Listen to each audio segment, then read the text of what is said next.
Balitbangda Sumsel terus mengembangkan Session Technopark atau STP, pengembangan dan inovasi difokuskan untuk peternakan sapi. Menurut Luki Tariati, Kepala Balitbangda Sumsel, di tahun ini pihaknya akan membangun peternakan sapi seluas 100 hektar yang berada di Ogan Ilir, serta pengembangan pakan sapi yang berguna untuk peningkatan produktivitas daging.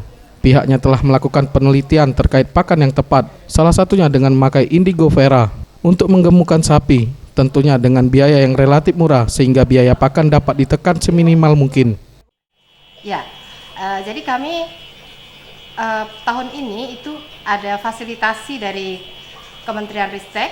Kita memfasilitasi, Kementerian Ristek memfasilitasi untuk kajian untuk pakan ini. Kita coba dengan menggunakan indigo vera karena ini sudah kajian lanjutan sebetulnya yang sudah dikaji oleh profesor dari Institut Teknologi.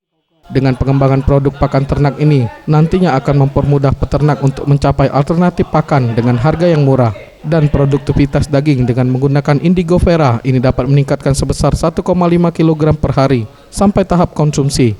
Tim Liputan Sriwijaya TV.